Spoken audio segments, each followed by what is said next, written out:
so far, the first thing after midterms is property.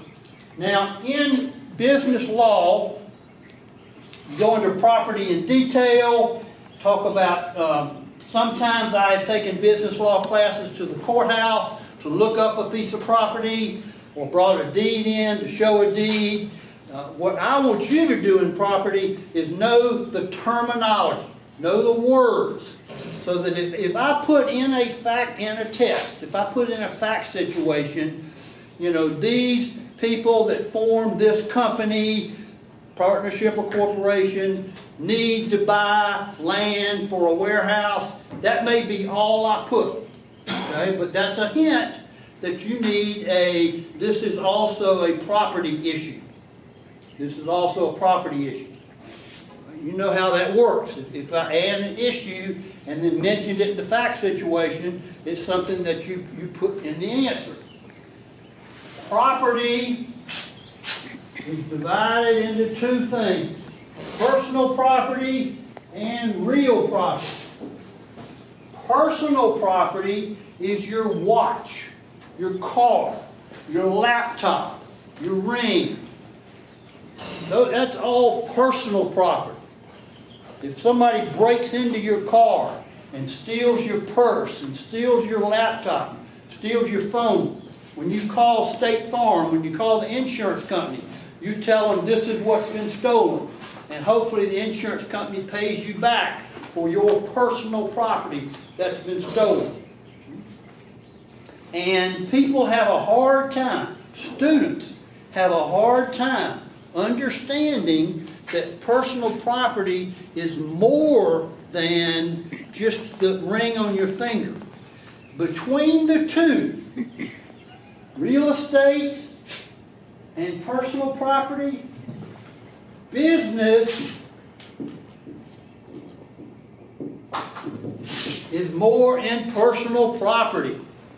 You've got a warehouse that's got 200 machines in it.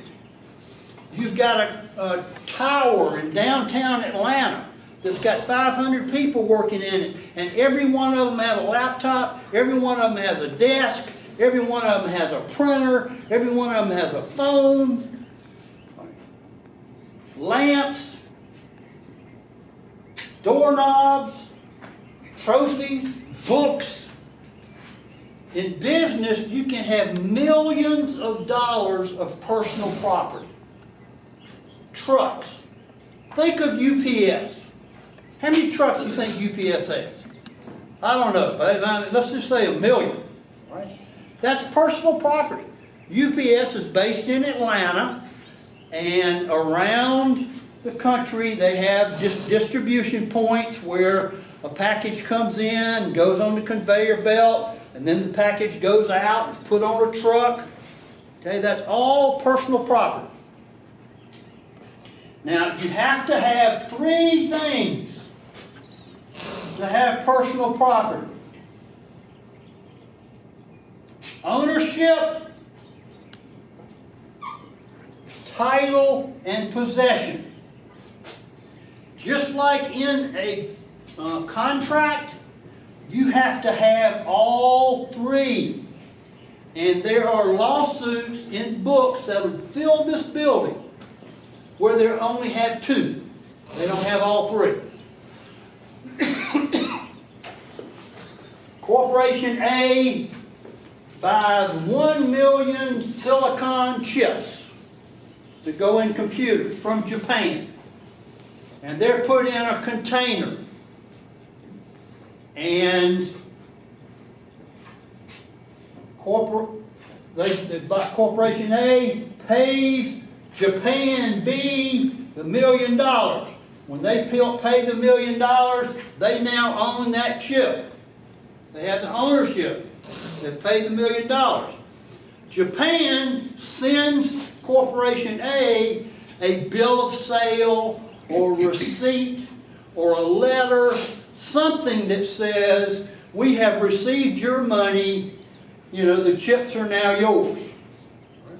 And so that is the title. The title is the bill of sale or a piece of paper that says you own it. Now, what happens to the chips? They get put on a boat. The boat goes across the Pacific, goes through the Panama Canal, comes up the east coast of America. They go into Charleston. The big containers that like they put on the back of 18-wheelers, they take those off of the barge and they stack them up in North Charleston at the port. You ever seen that?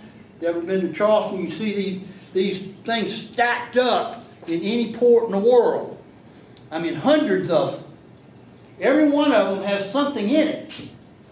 Well, if your silicon chips are in it, and you own them, and you've got title to them, you call the Port of Charleston, say, I want my chips.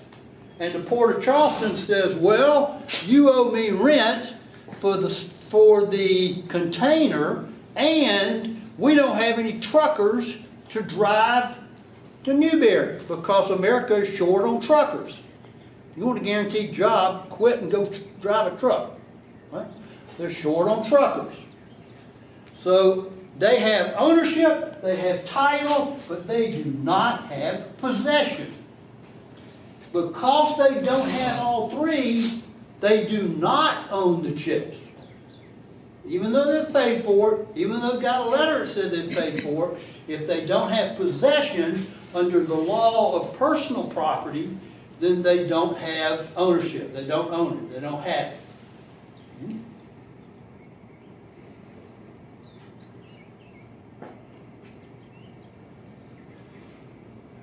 Anybody in here family car dealers or used car dealers or anything like that? Okay. This is a real big problem in used cars. Used cars.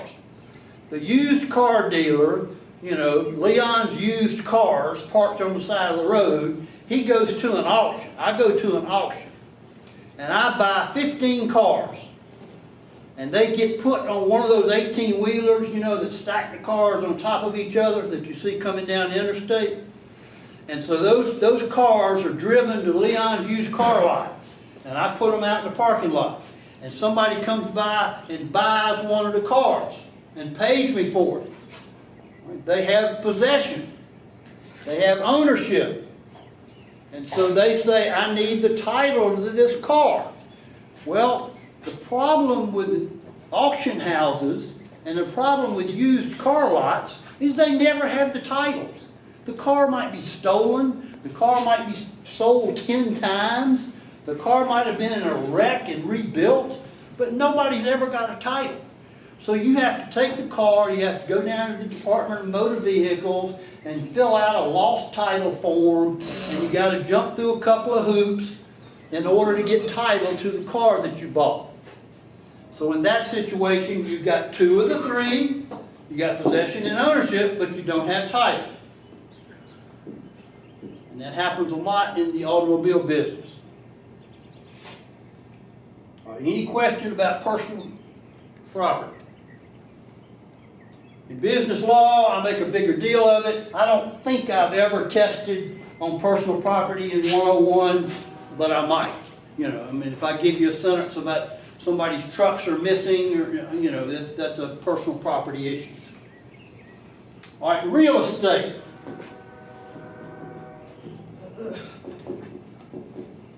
We think of real estate, we think of our house. Well, just like personal property, it's a bigger deal than that. Real estate for a business is an asset.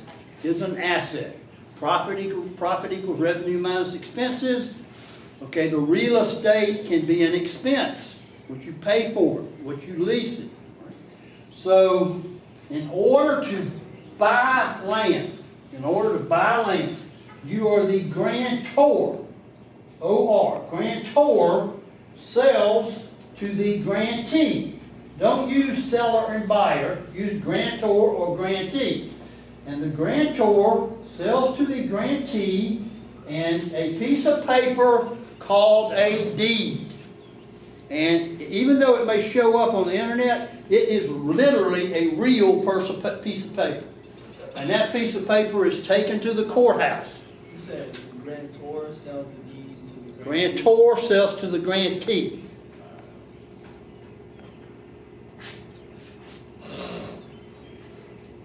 In South Carolina, we go back to about 1650, 1640, and I mean that's not very old to you guys, okay? I mean y'all go back a couple of thousand years. South Carolina goes back to 1640. There were 14 people, 14 Englishmen that the king granted land to in America back about 1630, way before we fought the British. And those 14 each got about 20 or 30,000 acres. And the guy that just had Carolina was North and South Carolina together, and the land started from the coast and went way all the way back in to the woods, to the mountains, to where nobody lived. That was about before you get to Columbia, when you get to the Santee River and the Wateree River. All right, and so if you buy property in Charleston, South Carolina, you actually can go back and find a piece of paper where that property used to be part of that 20,000 acre land grant. That's how far back it goes. Now, if you're looking to buy 100 acres,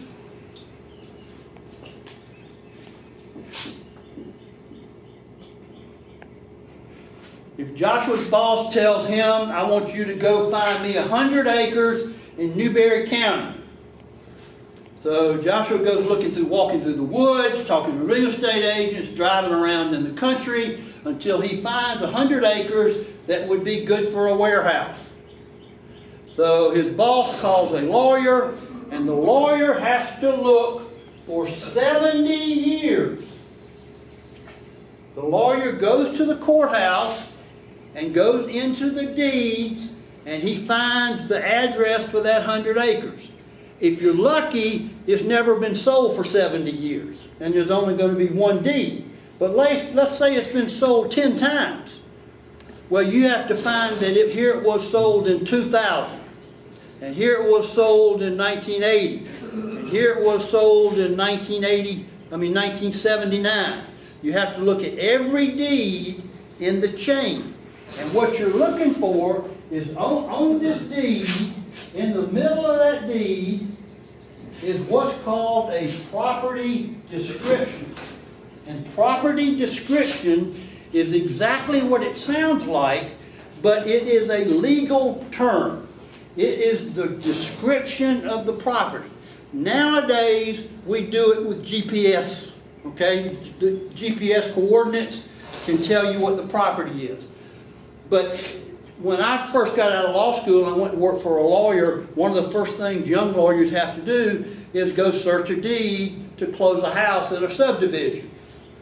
So you go find that house and you look to see who had the house before and who had the house before. And what you're looking for is to make sure that that property description on every deed for the last 70 years, it doesn't matter if it's one deed or 10 deeds, that property description has to be exactly the same.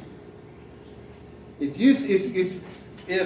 Joshua, if we're searching the 100 acres and we find one deed that says 95.5 acres, then the lawyer's got a problem. He's got to find half an acre. Now it could be a typo. It could be somebody bought half an acre and they just never did put the deed in the courthouse. It could be it was never 100 acres. It's always been 99.5. But you have to go back 70 years and make sure that the property description's the same. If it's not, then you got a lawsuit. That's business law stuff. All right, so we've got real estate now, grantor selling to grantee, and that's the land. On the land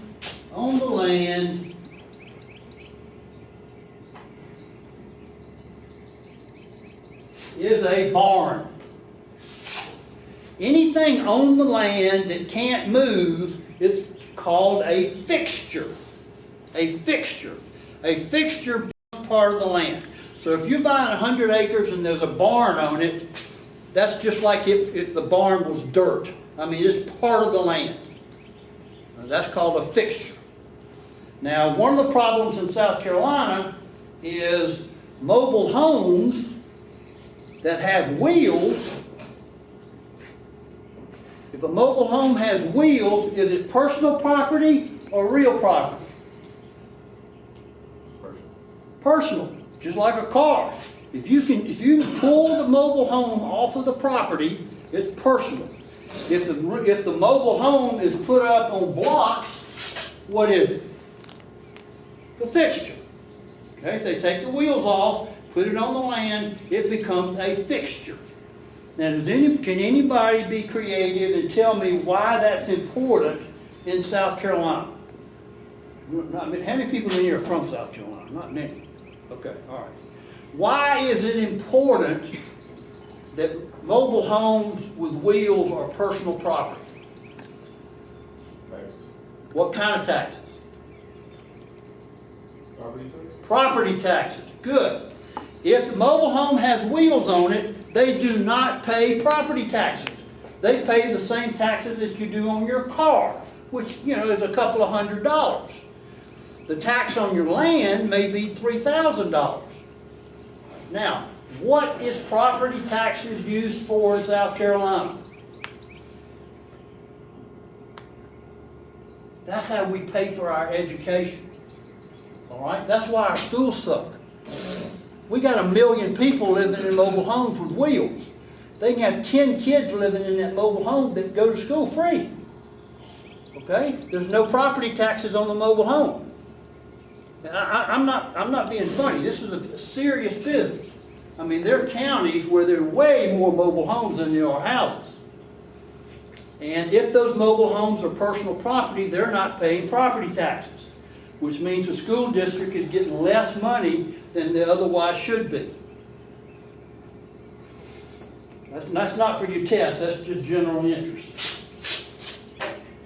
Okay.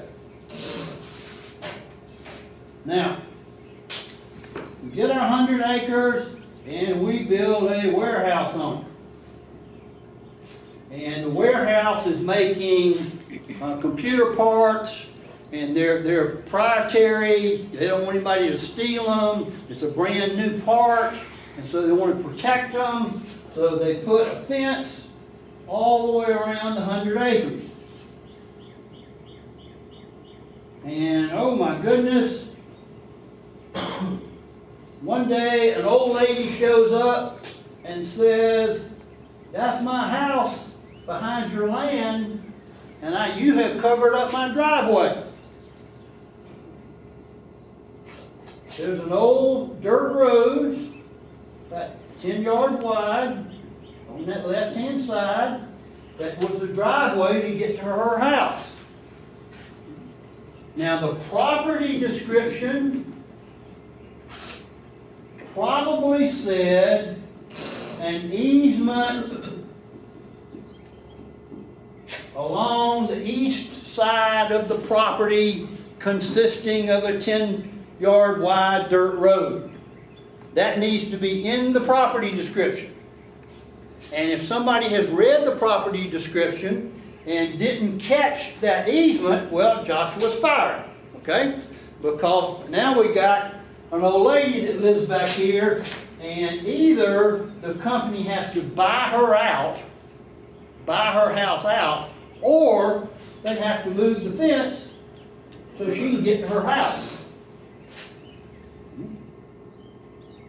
So they settle that problem, and then this is all woods back here, this is all woods back here, and Joshua tells his boss, "I walked the whole 100 acres. Well, an old man shows up and says, "That cabin back there in the woods is where I live. And I've lived there for 26 years. And nobody has ever told me that I couldn't live there." That is called adverse possession. And the rule is 25 years. Now, the easement, you got to take care of. You got to either buy the lady out or you got to give her the driveway. The adverse possession, you fight tooth and nail. You go to court and say, no way that guy's been there for 25 years. You know, we heard his daughter had cancer and he went to Florida for a year. We heard he goes to Myrtle Beach every year for 6 weeks. All right? If he leaves that house, the 25 years is gone. So it's really hard to win on adverse possession. But it's a pain in the butt for the company, but they can get rid of that adverse possession. And you'd be amazed how often in South Carolina that happens. All right, how many people have been to Hilton Head? All right. When you go to Hilton Head, Hilton Head's the largest island on the East Coast. And when you get on the island, when I was your age, you would drive an hour before you ever came to any of the condos or any of the golf courses. It was just woods. Until you got, now the whole island is developed. But when you first got on the island and you started driving down there, there were hundreds of shacks. People that had lived there 3, 4, 5 generations made their living shrimping and crabbing. And it would be just a tar paper shack, just a metal shack. And there'd be a couple of kids running around. Well, when they started moving to condos and moving to golf courses, every one of those shacks, they had to search the titles to see if it was adverse possession. Because nobody had deeds. You know, if somebody would be born, they'd get to be 18, they'd build a shack next door. And then their son would get to be 18, they'd build a shack next door. Black, white, green, it didn't matter. There were 1,000 people out there living on Hilton Head that didn't have deeds. And so slowly but surely they had to find out whether they owned it, and in which case they would buy it, or whether it was adverse possession, in which case they'd kick them off. All right, last thing. Somebody tell me time when you get there. 45. All right. The state of South Carolina comes along and says, we're going to build a road. And we're going to take 20 yards of your front yard. Now, can they do that? They had to pay for it, isn't it? Yes, the answer is they can do it. Absolutely. The government, state or federal, can take your land.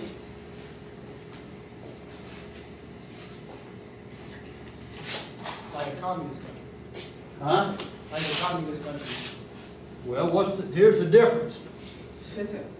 We have the 14th Amendment.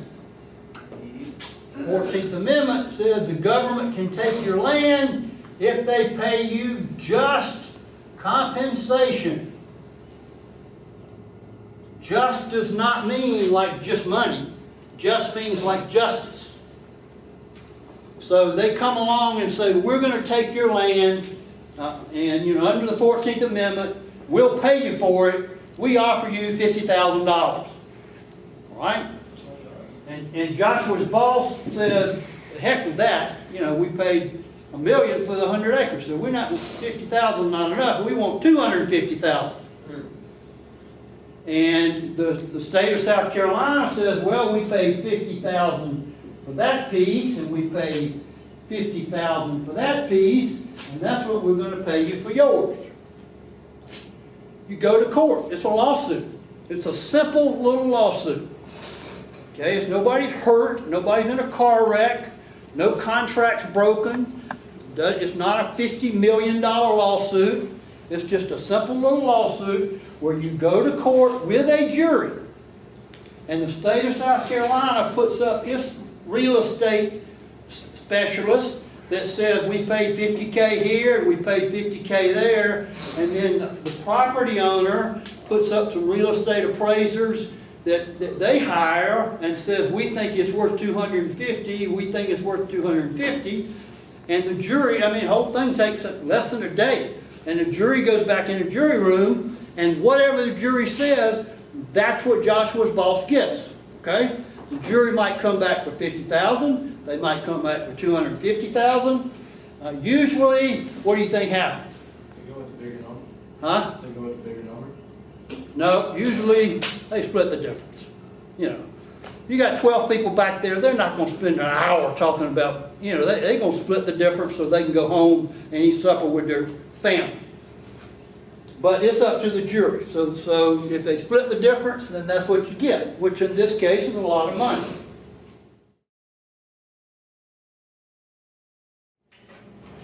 All right, that's all we will do on property. The important thing for you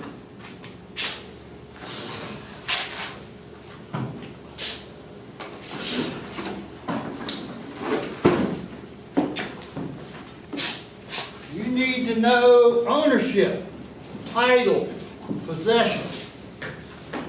You need to know grantor, grantee, deed, and property description. You need to know easement, adverse possession, and this is called eminent domain.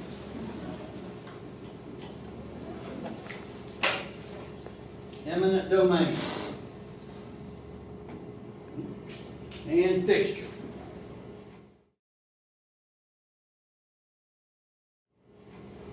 So if I give you something on a test, practice test or on your final exam, that simply says, you know, we've got these 4 people need to build some property, or these 4 people need a warehouse, then you need to put a sentence or two that has these words in there so that you can show me that you understand the grantor, the grantee, that it has to be a deed, and when the people buy it, when the grantee buys it, they have to make sure there's no easement or adverse possession. Everybody with me?